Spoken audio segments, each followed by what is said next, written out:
Okay, everyone, thank you so much for joining our panel discussion today on why. So I apologize if there's any glitches in mine that is slightly unstable for me today, technology, but I just want to kick things off with thanking you again for spending your time with us. And I'll give you a quick intro about Blueprint and we will go from there. So Blueprint is a technology solutions company, and we are headquartered in downtown Bellevue, but we have locations all over the place. And you can always learn more about Blueprint by going to bpcs.com. But we are a technology solutions company that does everything from strategy to implementation. So whatever you need technology-wise, we would love to be your partner for that. So today we are going to be doing a panel discussion, and I forgot to introduce myself. My name is Ruthie Senanayaka, and I am on the events marketing team here at Blueprint. So I will have each person on the panel today just give us a quick intro about yourselves, and then we will dive into some great questions. So I'm gonna start off with Eric. Eric, can you give us a quick intro of yourself? Sure. My name is Eric Vogelpohl, and I head up our solutions tech organization at Blueprint. Been with Blueprint for about 3 years now. Love it. Love all things digital, all things cloud, but my heart and soul are in data and analytics. Awesome. Thank you. And what about you, Zoe? Sure. Hi, I'm Zoe Douglas, and so I'm the development manager for business intelligence engineering here at Blueprint, and I have been for the last year. And just like Eric, I love working with data and helping our clients get the most out of their data. And I primarily live in the Power BI space. Thank you. Awesome. And Claudio? Hi, my name is Claudio Barbura, and I'm director at Blueprint in the product division. I had the engineering data science efforts on the product division. Thank you. Thank you. And Bobby? Hi, everyone. I'm Bobby Huang. I'm Director of Product Marketing at Blueprint. I've been here for about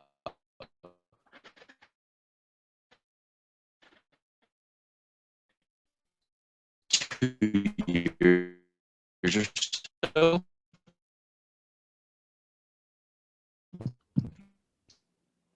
And I lead the outbound ending of it all. Great. Thanks, Bobby. Okay, we are going to hop in to the main section of this panel discussion on modern data estate. So what we will do is go through a couple of frequently asked questions about this topic, and if you have any further questions, we have a Q&A section that you can add questions into, and go ahead and ask away, and we will make sure to answer them toward the end of the session. So we have some, okay, it looks like there are some connection issues. I see some people putting that in the chat. Sorry guys if some of this is coming off a little delayed or bad quality. I'm going to turn my camera off just to make sure that doesn't affect this at all. Okay, so we're gonna hop into the questions now. So the first question is, and panelists feel free to hop in and answer away. So what do you mean at Blueprint when you talk about modern data estate as a whole? Yeah, guys. So I'll start off, and so a couple things for me. Let's break it down. Modern cloud, right? So cloud scale, cloud tech, taking advantage of data lakes and cloud data warehouses and virtualization capabilities that we can talk about later. That's what the modern aspect to me. Modern also means a different way of thinking about your data and a different way of thinking about the users of your data, and just absolutely loving the ethic of how do I get data to analysts so that they can find insights at the speed of business, period. Like that's the first ethic that I think about when I think of a modern data estate. Second, data, we all get data. So streaming data, data at rest, data that we acquire via batch, data that we process nightly, or data that we process as events in real time. And estate to me means everything stem to stern, left to right of the page. So everything from your source systems, through acquisition, through storage, through your query planes, through your data catalogs, all the way to your consumption tools. And we don't care what your consumption tool is. We don't care if it's a classic BI tool. We don't care if it's a Jupyter notebook. We don't care if it's an ecosystem like Databricks, or just some type of SQL tool or some API that you want to call. To us, that's the modern data estate. Others?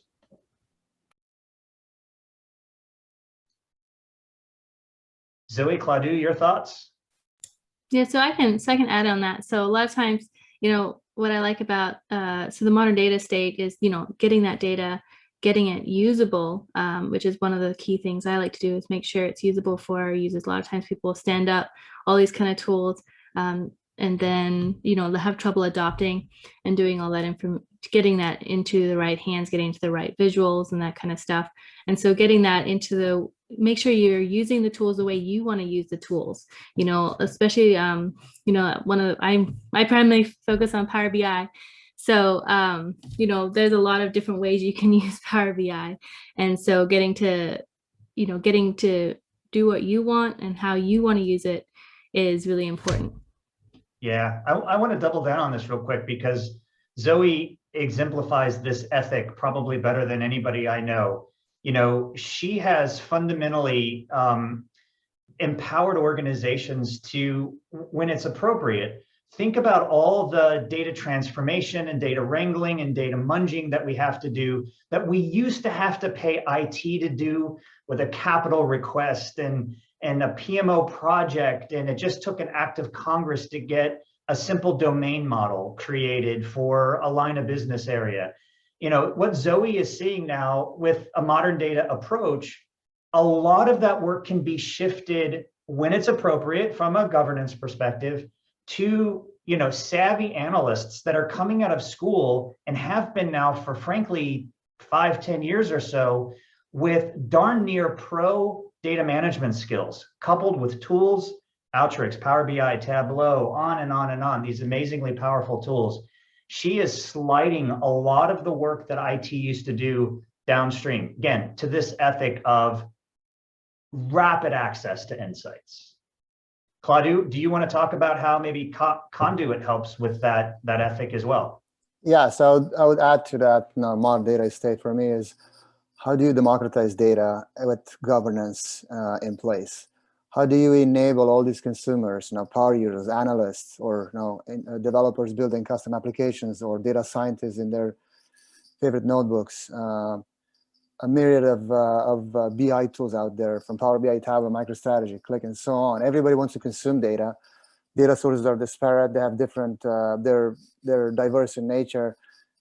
We want quick access, while the IT department still feels good about it. They still have control over who accesses what, right? So combining traditional data warehousing techniques with maybe more modern data virtualization techniques allows you to achieve that, to basically to build a unified data access model, unified security model with the right means in place for these consumers to have quick access to the data. Sometimes, just for exploratory data analysis needs.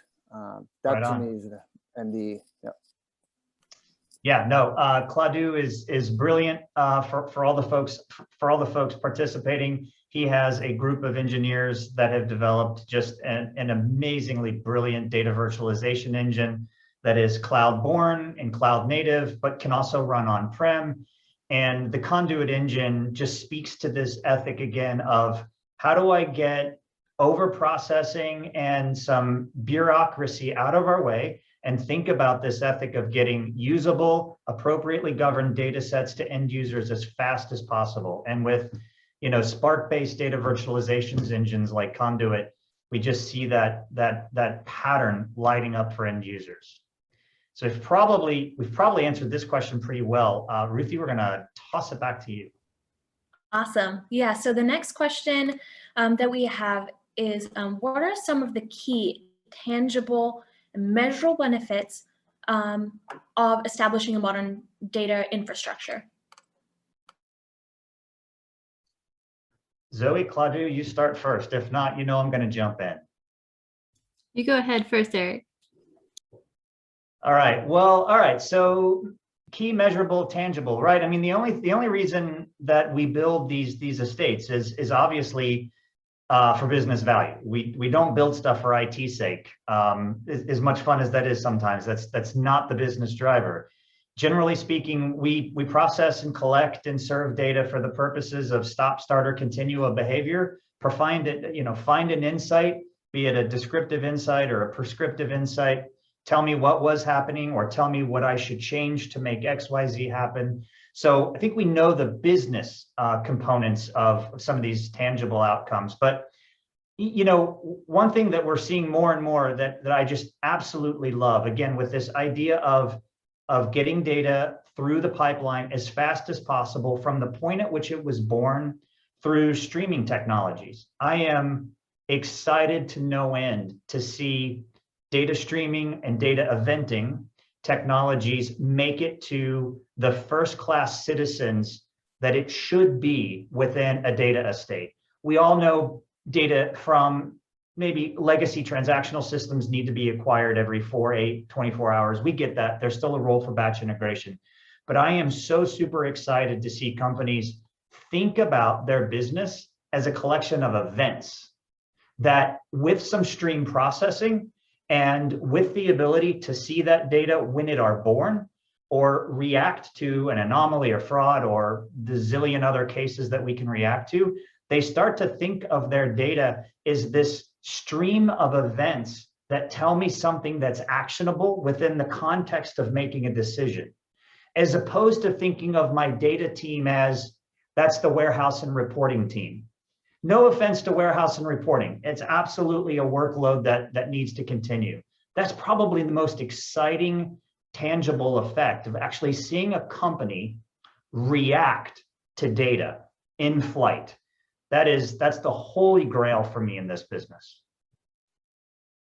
Yeah, and I would just add on to that, especially on the visualization side, making sure we're surfacing those insights, in a way that we can quickly take action, find out what those actions you want to take are, and get that data surfaced up.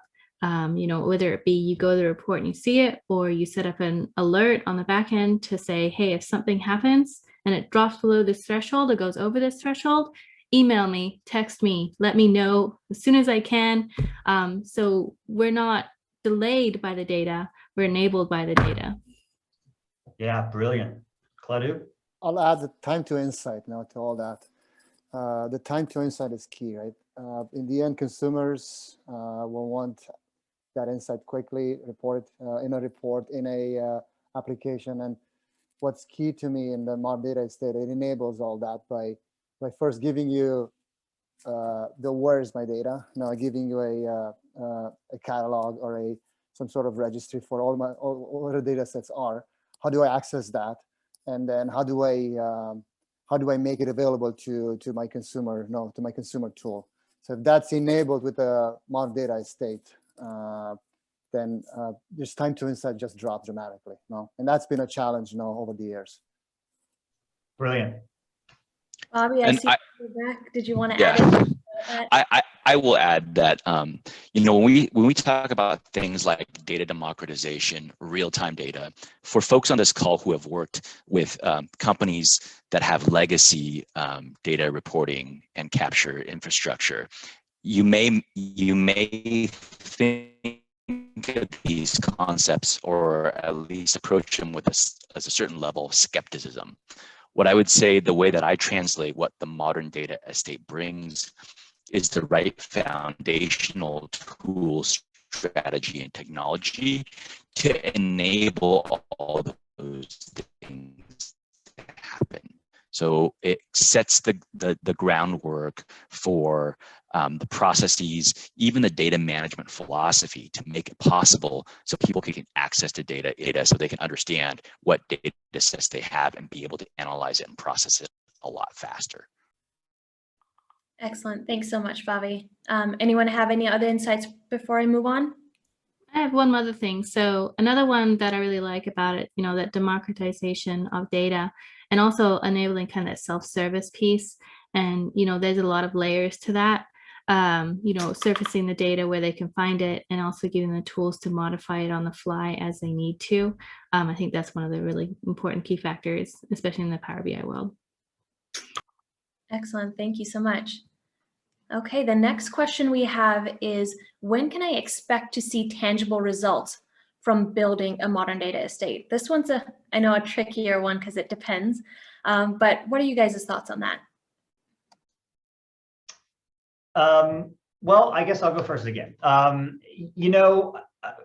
That is a broad question because, if for me, being a service provider and a solution provider for mid to large enterprises, we like to work in no more than 2-week sprints. We love the Friday demo day. Demo day is one PowerPoint. You should have some working code. Might not be in production, but you should have bits flying very, very quickly. We all know that it takes time at large organizations to get the VPNs and the network and the security and the user IDs, et cetera, set up. So as soon as that's up and running, these cloud data pipelines are incredibly fast. There are lots of data acquisition tools out there that are just blindingly simple to set up and get data out of. SQL, Oracle, streaming data, of course, comes in very easily because it's streaming to you. You don't have to necessarily go get it.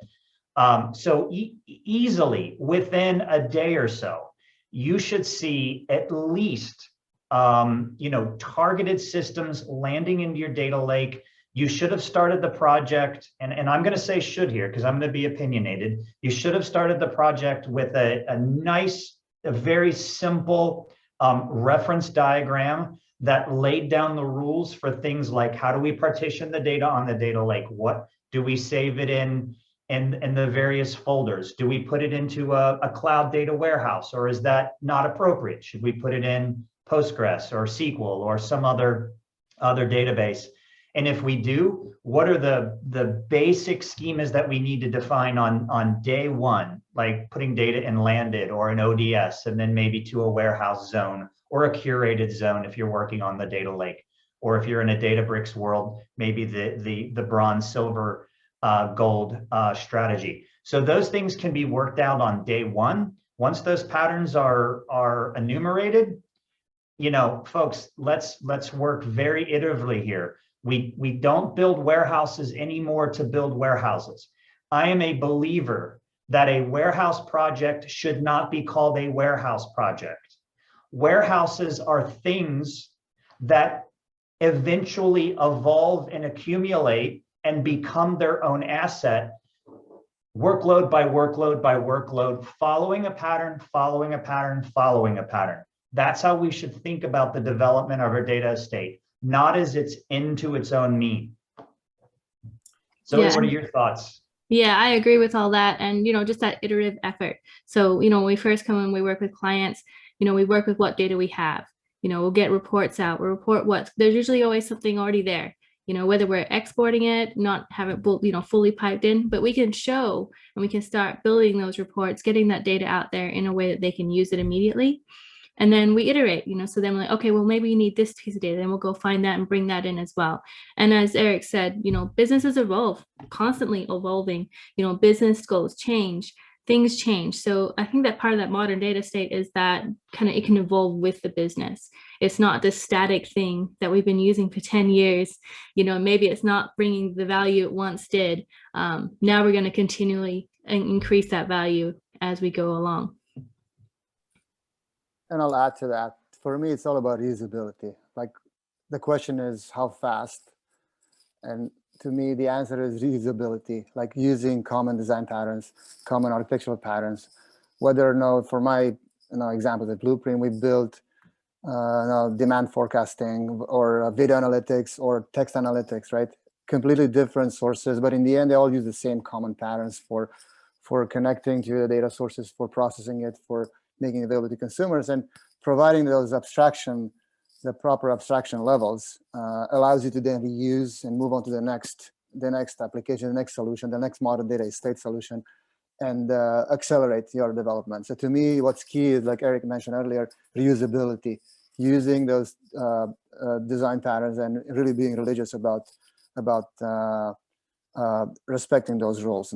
So. Great, thank you. So I'm going to hop into the next question, and this one is, I think, the more fun one.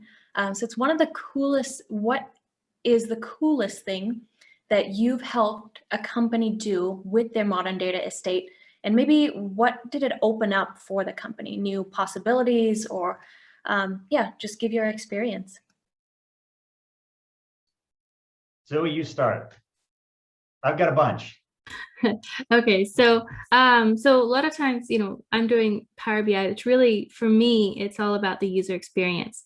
So anytime that, I see them like, hey, this is great, this is exactly what we need, and showing them how they can use it.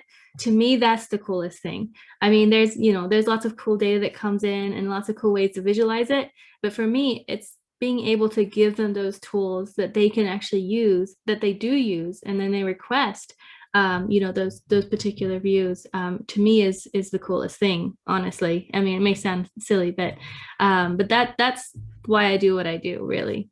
So yeah. So, but for like a specific example, like one of the ones I just did recently was around telemetry data. So that kind of streaming data, bringing it in, having it show up on the screen, and then watching it tick as it's coming in. You can see the data changing. You can see it's the latest data, and that was really cool to send up and to show the client. So, all right, Eric, you go. Well, I mean, we've got some amazing clients, and I think currently we probably have, I don't know, 8, 9, 10 or so active large engagements, right? Modern data estate engagements. I think that's the current number, if I remember from this morning's meeting. And we've got, a handful of customers that my theme, the theme that I have about the modern data estate, you'll hear, is that I keep coming back to the power of streaming data, right? And treating data as events, and treating your business as events, as a series of events. And so one of the coolest things that I got to experience was with a big restaurant. We'll keep them nameless, but they deployed a very, very innovative customer experience platform, and tied things like the Wi-Fi that you join when you're at the restaurant, or the mobile service that you use to get food delivered, or the experience that you had in the store or in the restaurant itself. Various points would feed into this customer experience platform. And my example is very kind of back end, but I and the marketing director and the IT director, in the matter of minutes, we were able to wire up the telemetry coming from all of the exhaust of their customer experience, mobile, dine-in, DoorDash, et cetera. And we were able to funnel that right into an Azure data estate, and start to, just on day one, see fundamental patterns about how their customers interact with their brand. And there's just this moment of joy where IT got out of the way, and we're able to see this data, and we're able to query it in real time. And we just grabbed a whiteboard pen and we started saying, now, what if we see this pattern? We can alert that. What if we see this trend? We can respond with a coupon, et cetera. And that, to me, is why I'm in this business. It was just an amazing example of what happens when data is accessible right from the source, and that we can think of it as an event we can respond to. Awesome. I just wanted to follow up on that really quick. So is there a business result that, really improved when you worked on their modern data estate? So like an example of how something was just not working, and because of the work that you did on this modern data estate, it just, improved increasingly.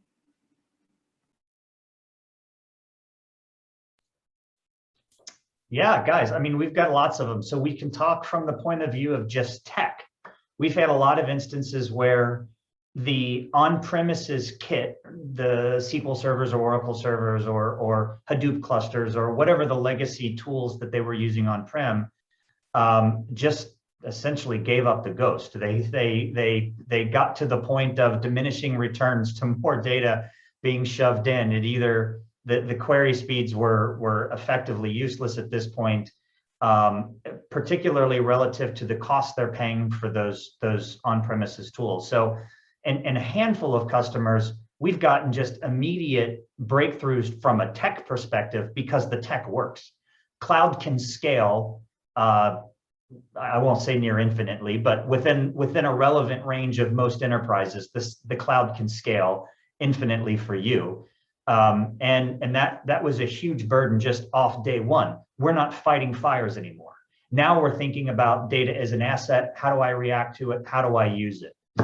There are other more business tangible things. Through the work Zoe's team has done and the work Claudiu's team has done and the engineers that we have working on data estates and data pipelines in general, we're able to open up data for data science workloads that we could have just never wrangled in the past.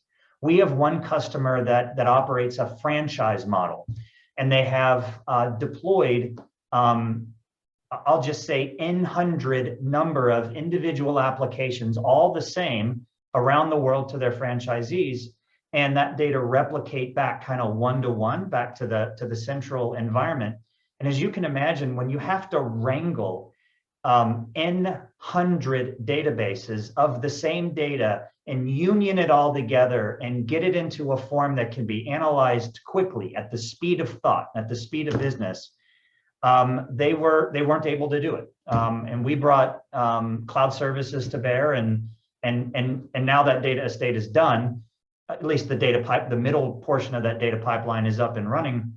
And now we're doing things like the downstream work for analyzing performance and trends and the various things that this individual franchisee focuses on. Those are some excellent examples, Eric. Thank you. Anyone else have some great examples you want to add in? Yeah, I mean, you asked, Go ahead, Kenny. are we excited about something that we worked on at Blueprint? And the most exciting project I was on for was the video analytics one, where we basically had to process large scale videos for analysts to be able to monitor, to extract behaviors, to find anomalies, to find similarities across the multiple videos. And obviously, it's a very difficult exercise to perform without the tool like the one we built. And to me was the fact that we had to combine the latest and greatest in infrastructure. Now we had to be in the cloud. We had to use GPU clusters and CPU clusters and scale them out to obviously no video data. It's large now. It's heavy. It's very expensive to compute. We had to do object detection, object tracking, combine basically deep learning techniques with heavy infrastructure, with machine learning techniques, computer vision, all in one solution. To me, that was the most exciting project I've in recent memory. So Awesome. And Zoe? Yeah, so I was just gonna say, you know, one of the kind of cool outcomes that I saw from one of my kind of the Power BI thing is, you know, giving that data to the people who can use it. And one of them was kind of, you know, trying to figure out what the reach was inside a target audience. And then when they were able to see kind of where they were, the target audiences that maybe not in certain regions, you know, adopting, you know, what they were trying to get them to adopt fast enough, but they were able to then go to those regions and kind of let them know about all this stuff. And then they saw, you know, a dramatic increase in adoption in those areas because they were able to see that in a timely manner. You know, it's all connected up, refreshes very fast, you know, they get the latest data and then they can go and track those people down and also like, you know, show them, you know, why they should do this thing. And it really increased adoption. So those kind of things are really tangible for businesses, especially when they're doing those kind of targeted processes. Awesome, thank you. So I'm gonna go over the last question I have for the group, but before then, I want to just remind everyone, if you have any questions for our awesome panelists, be sure to add them in the Q&A so that we can go over that right after this next question. And this one I think is more targeted toward you, Claudio. It is, what role should data virtualization play in the modern data estate? Cool. Well, I could talk about it for days. I'll try to be brief in a couple of minutes. Why do you need data virtualization? Well, if you need a unified access model, unified security model, and a big registry, a big data catalog to tell you where the data is, then you should use now a DV tool.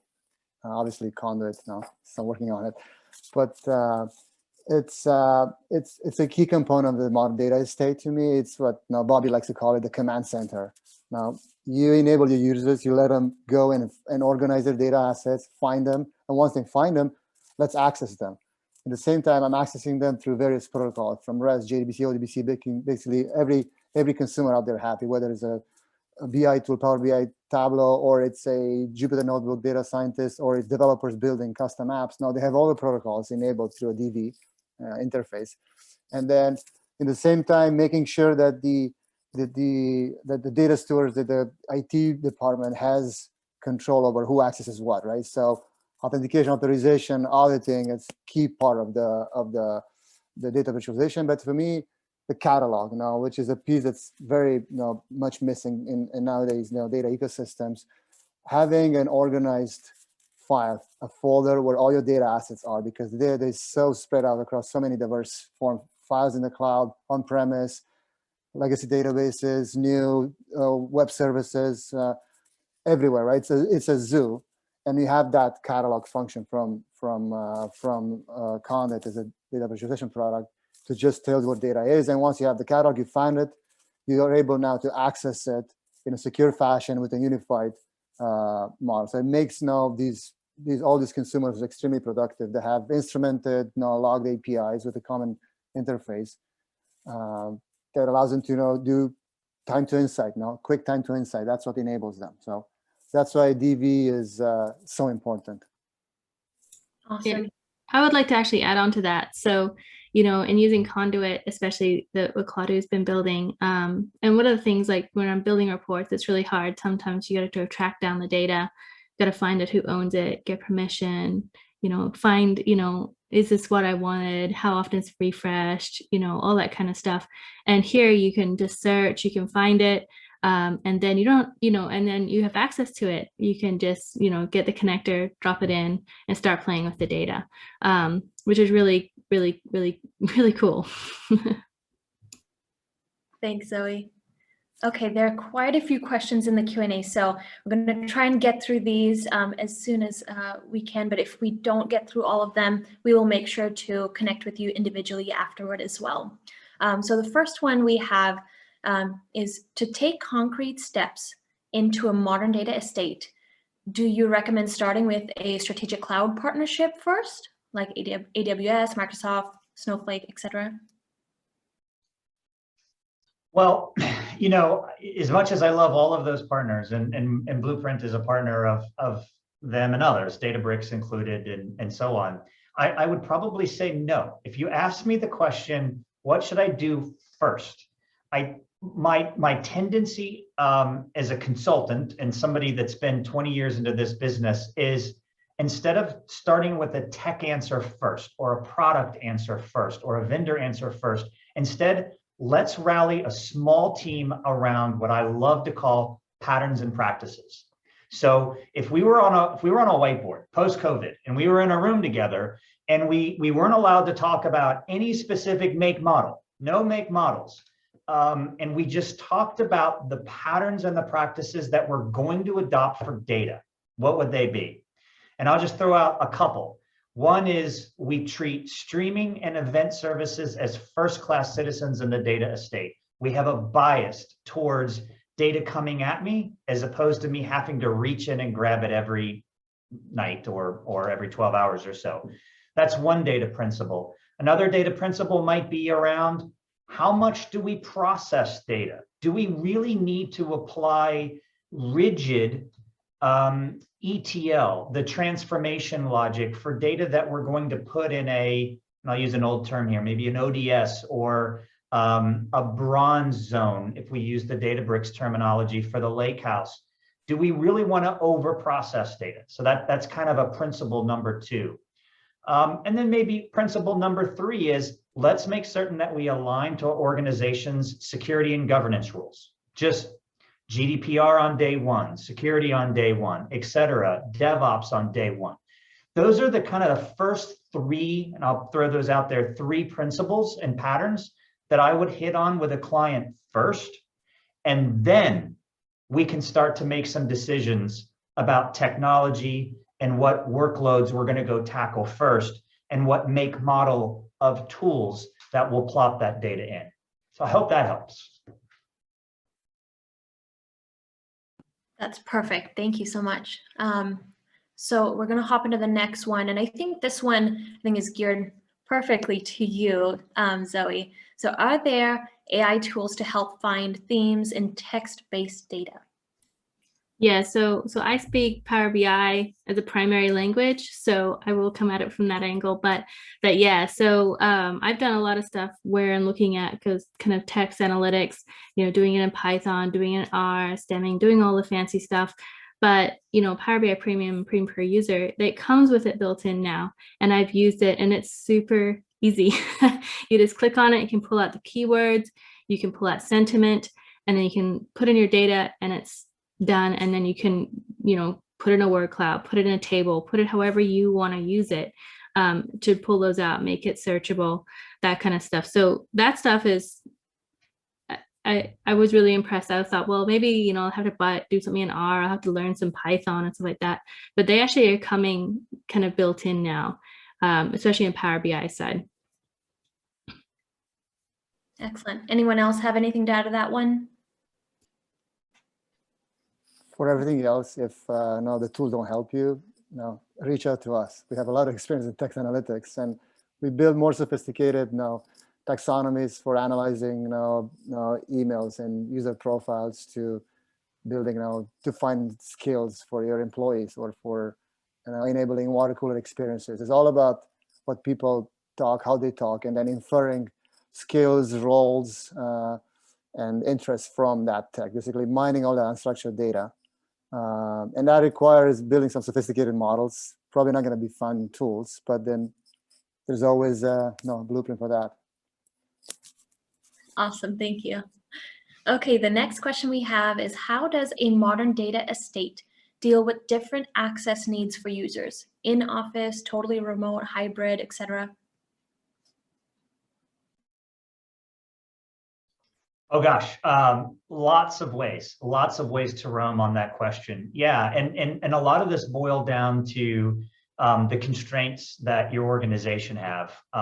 So we work with organizations that, even though they're in the cloud, even though they're using elastic resources in the cloud or PaaS services in the cloud, they have put the necessary moats around those resources by way of VNets and VPCs, et cetera, such that you ultimately still have to VPN into the VPN service and then access those resources. So in that regard, at least for that company, their access is, maybe you wouldn't even call that hybrid in a sense. That still is a traditional, butt in seat style of connectivity. And then there's a spectrum in the middle that's truly hybrid. Let's take the example of a Power BI or a Tableau or ClickTech, any of these other companies, whereby you can get access via www.service.com, and you authenticate with your identity, whatever identity service provider you're using, Okta or AD or what have you. In that case, you are hybrid in the sense that you're cloud native. You're just relying simply on your identity to authenticate you and authorize you to your necessary workbook. But you don't have that right to the data lake, or maybe the environment that you're in. Or maybe we've opened up Conduit, which is the data virtualization in cataloging environment, maybe we've opened that up so that it's available for VPN users.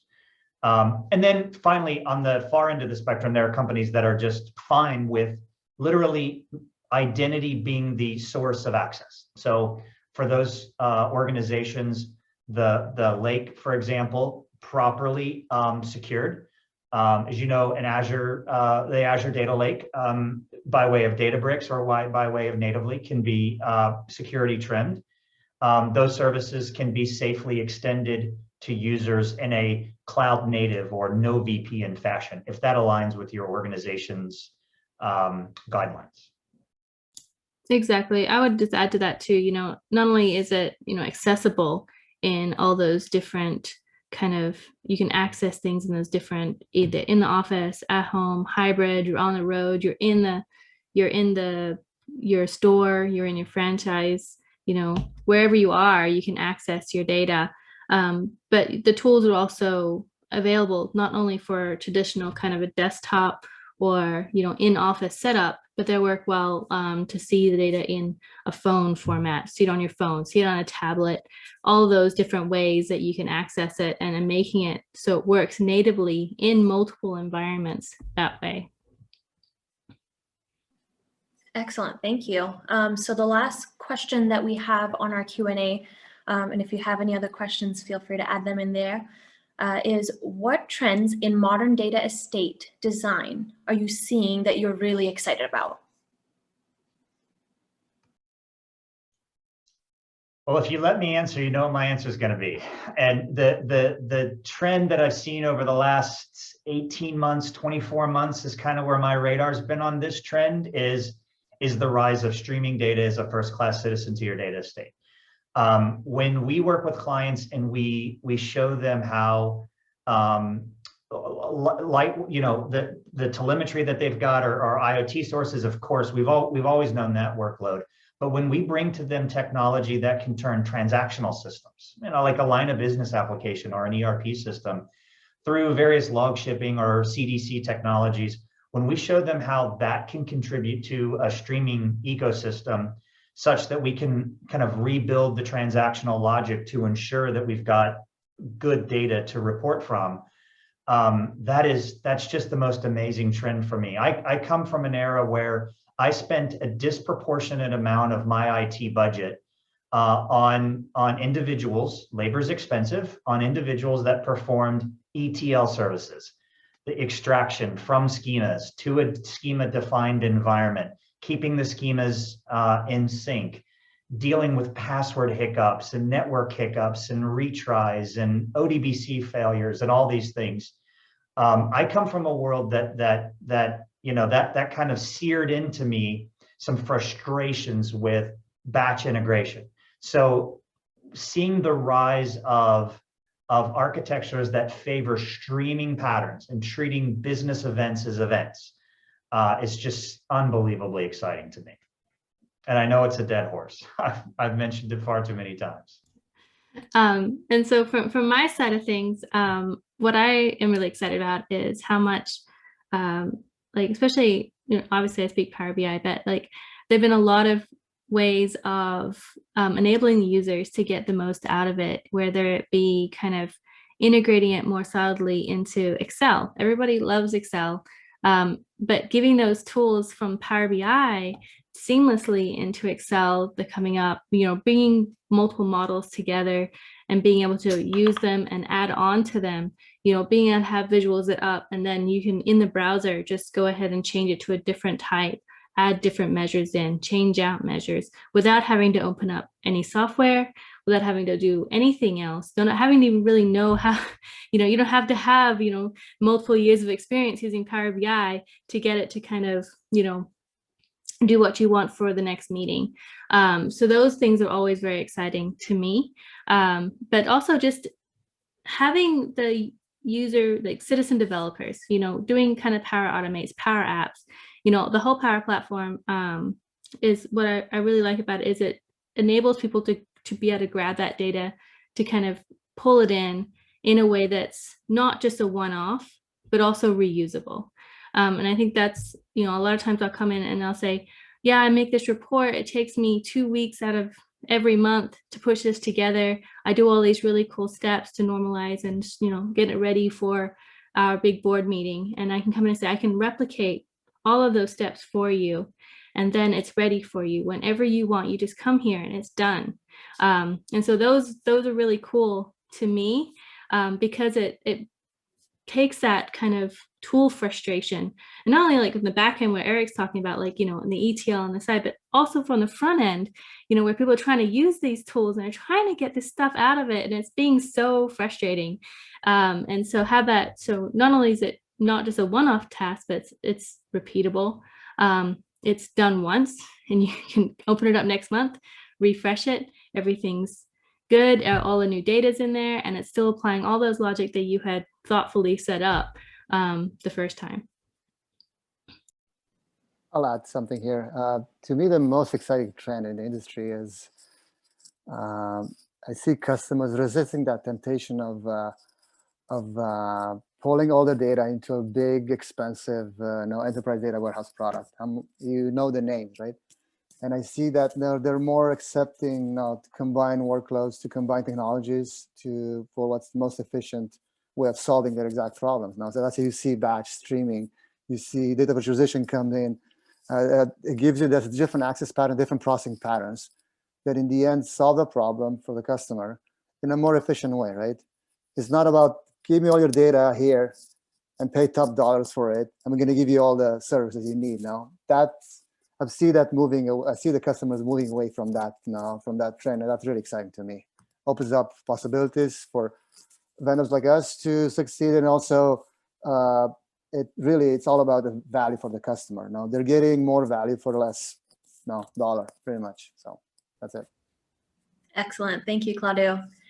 So we had another question come in, and this one, I think, Claudio, you can start off with too, is what industries are you serving? And can you give examples of a few others beside video analytics, customers or non-customer, info? And also, are there any industries where you see the most gain or growth? Where is that headed? I know that's kind of a lot in one question, but great information that you guys can give us input on. Yes, I'll speak from my perspective from product at Blueprint and the customer that we've interacted. The auto industry for me was really relevant. It's big.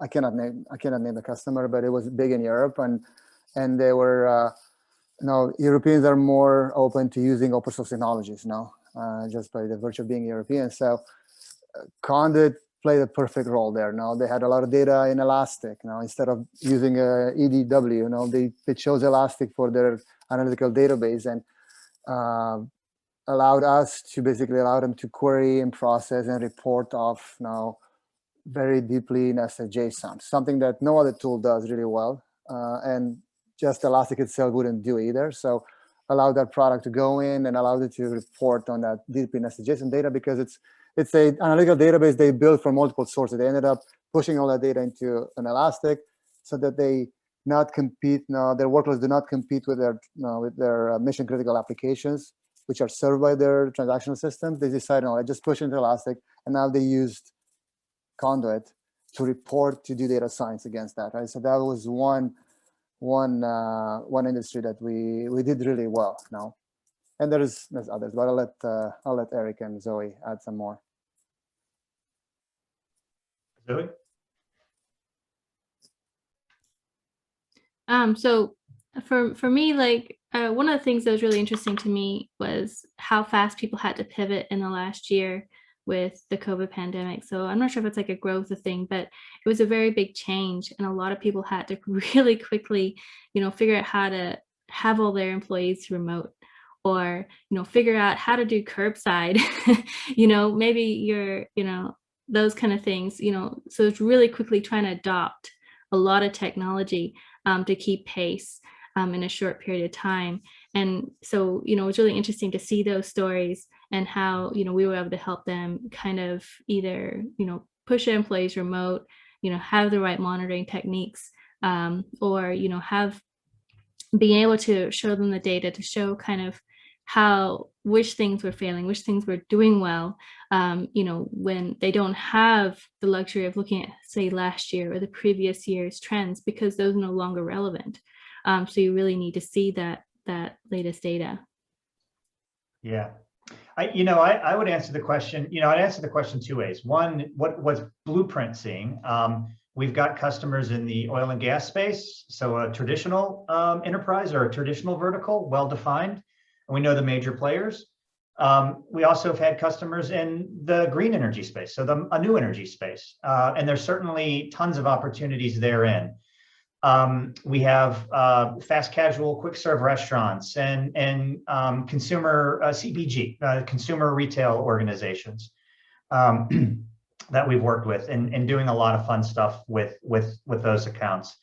From a macro perspective, I mean, if you just tuned into, say, CNBC in the morning and said, look, just take the pulse on what's going on, say, post-COVID. What are some of the disruptive technologies that have emerged over the last 18, 24 months, half of that being COVID time?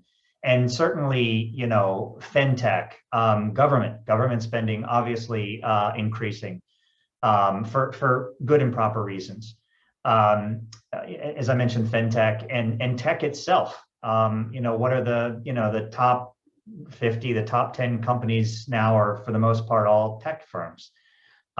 Super exciting what's going on there. But I don't want to find myself in a situation or find Blueprint in a situation where we're just chasing obvious large data footprint companies.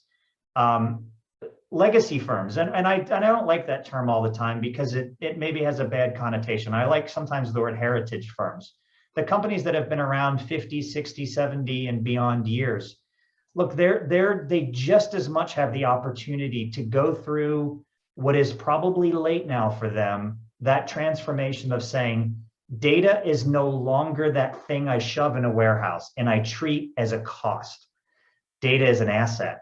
Whether it's on your books as an asset is neither here nor there, but changing the mindset of just because I'm a, quote, older, more established industry or a company within a vertical doesn't mean that I shouldn't attract interns and talent and maybe even change some of the job descriptions of the analysts in my organization and push the boundaries of what insights we should find in our data so that we can stop, start, or continue the fundamental reason we're in business, behaviors for the business. So it's what I call a target-rich environment out there when it comes to treating data as an asset.